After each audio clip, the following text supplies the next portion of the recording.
Google surveyed over 10,000 teams and found this, that the least effective skill of a manager was actually their technical skill. And their number one most effective skill was that of being a good coach. Simon Sinek says this: leaders are not responsible for driving results. They're responsible for people who drive results. People do connect over wins, over celebrations. What connects people at a much deeper level is when they connect over a loss, over pain, over something difficult they've been through. Two founders walking together with Satish and Ajit. Execution is not a hustle. When you grow people, you grow everything. Two founders walking together. Leading people is the hardest and most human part of leadership. Strategies and systems can be automated, but people can't. Every person you lead brings their own story, emotions, ambitions, and maybe a little bit of drama. And no algorithm can manage that complexity. In an age where AI can analyze, it can plan, it can predict, what still sets great leaders apart is their ability to connect, to build that one-on-one trust, to motivate through meaning, through connection, and rather than just through metrics. Leading people matters because it's not just how the work gets done, it's how the why stays alive. Let's deep dive into leading people. As we think deeply about leading people, one quote that comes to our mind, which is a good one for companies to think about, is what Simon Sinek said. He said, leaders are not responsible for driving results. Then who is? They are responsible for people who drive results. A smart man. That's a good differentiator to kind of think about. Leading people is about moving from, hey, I need to do everything, I need to drive, to how can I take care of people, how can I develop people so that they can drive results. And ultra leaders are able to differentiate between those two things. And the real question for us as we deep dive into it is to ask, do people grow?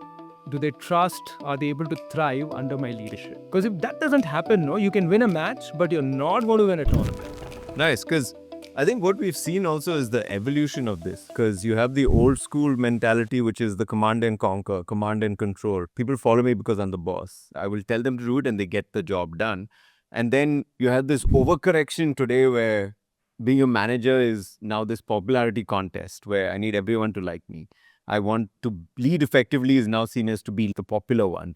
I think both are myths. Both aren't good ways of looking at leadership, because leadership is neither command or control, neither is it a popularity contest. I think we've got to rethink that of what does it mean to actually lead people, because I've heard so many people say, I can't appreciate someone and then give them strong feedback, correct them. I think this false binary of care versus challenge really limits our potential as leaders. We've got to see it as care and challenge. Both go together. That's one of the main misconceptions we need to fix when we talk about leading people. Yeah, care and challenge. And good place to start is obviously care. You can't challenge unless people know you care. Yep. And the most important key word for me as you think about leading people is trust. Right? And trust is born out of showing care. And I love this whole 5 levels of leadership by John Maxwell. And the fundamental thing he teaches, as a good leader, the number one journey you need to take is go from being a positional leader to being a relational leader. Yeah, I love it. Right? And he says that people don't care how much you know unless they know how much you care. And trust is built when people know that you are interested and invested in them. Right? And trust is not built through some life-changing event. It's built on day-to-day deposits, right? It's about how I show up in small ways, how I start my meeting, the simple questions I ask. How is your mother now? Right? I know that last time you're struggling with it. Do you need support here?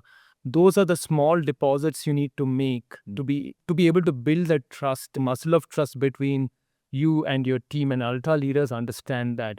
Google did this research. They studied about 180 high-performing teams. They call this project Aristotle, if I'm not mistaken. And they analyzed every aspect of why these teams are high-performing and what creates that environment, right? From the IQ and the experience and the structure.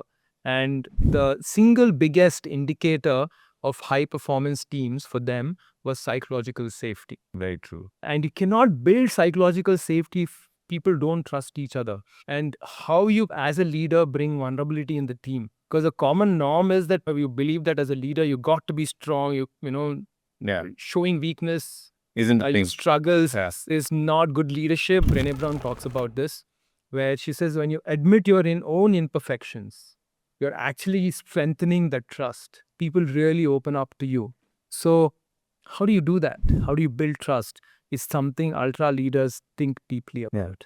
Because people tend to connect over wins, but they connect a lot more over losses. And sometimes, as leaders, we tend to hide the losses that we have or hide our weaknesses, but you connect over pain so much more than you connect over joy. That's an interesting way to look at leadership also. And there is this balance, right? You don't want to overshare. Your team is not your therapist, but you want to show up as real, honest, and available to your team also, right? Because you set the bar. If you're willing to create that connection, because once you have that base, then you can move up to actually then coaching and developing. I love what you said. People don't care how much you know until they know how much you care. Yeah. Once you build that base, then people are willing to listen. You've earned their trust. You've earned the right to have an opinion. And I think for a lot of today's workforce, you've got to think beyond that. Or deep research, which Google did over many years, was Project Oxygen. You referred to it slightly earlier. Was they researched managers across Google, and they found that the least effective skill of a manager was technical skills, which is unbelievable. In Google, which is supposed to be the smartest place in the world, 8 interviews to get into all of that drama. And the number one skill good managers had that got the highest ratings was to be a good coach, to guide and to mentor their team members. That was the number one skill. So it didn't matter how well you coded or how well you presented, but it mattered how well you coached and guide your team members. The other couple that they found was that you empower, you don't micromanage, was that you genuinely, like you said, care about the well-being of your teams, and finally that you have clear communication. So all of those rated above technical skills. And that to them was life-changing, because the key is this: managing tasks is not the differentiator for leadership success. Developing people is, right? Yes. I think for us, we've seen that in our journeys as we've grown also as leaders. I think when you take that word coach and any sphere of life, not just at work, whether it's your fitness coach or your sports coach or a life coach, one of the things that a coach got to be really good at is inspiring me. Because a lot of times for me, going to gym is an uphill task. Pain. So I need somebody who's able to inspire me to take that journey in spite of it being very difficult. But again, inspiring doesn't mean, or motivating doesn't mean pep talks. Yeah. Corporate context definitely doesn't just mean incentives. Yeah. It has its place. But as a good leader, I need to understand how we are wired as humans and what motivates and inspires us. And a good reference point for that is Daniel Pink's Drive. He's got really deep research to show that there are 3 things that inspire and motivate people to show up and bring their best selves. Number 1 is autonomy. This is just the freedom to be able to do the kind of work I want to do, how I want to do that work at least. Second is mastery. Having that sense that I'm growing every day.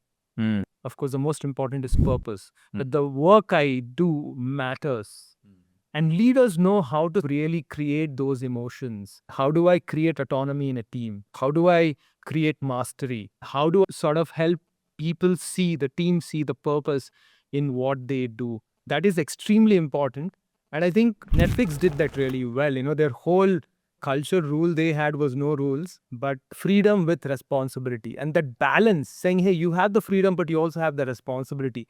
That gives them the autonomy and the ownership. So good ultra leaders know how to create what we call IKEA effect. When I am involved in the process, I love it. I bring ownership. I bring my whole self. Co-create with that. And ultra leaders understand that. I agree. When you think of leading people, there is this inherent tension of people versus performance, but it's not. It is, we've been taught this. So I can be your friend, but I can't be your... Life is so much deeper and more layered than that. If we can be genuinely look out for each other, have each other's back, and connected, and do great work together.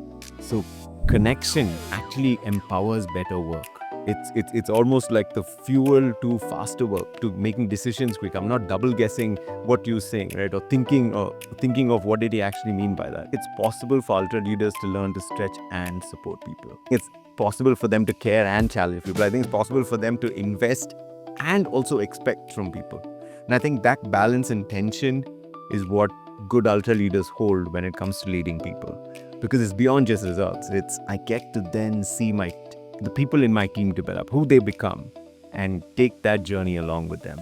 That's good leading of people. People leadership isn't about being liked or being tough. It's about being trusted and being useful. When we hold care and challenge together, we make it safe to be brave. When we coach, not just manage, we turn effort into ability. We grant autonomy with purpose. Ownership kicks in with people, and the work starts to pull itself. That's what Project Aristotle's truth was, about safety. Project Oxygen's truth about coaching. And the multiplier lesson is for all of us. Grow people, and they will grow the result. Think of your organization more like a garden than a factory. Trust is the soil, coaching is that tending of the plant, and autonomy is sunlight. You don't yank plants up and you don't try and make them taller by force. You create the conditions where they choose to grow. Do that well, and three things happen. Truth moves faster in the organization. That's speed. Ownership compounds. That's capacity. And you lay a foundation that can handle growth.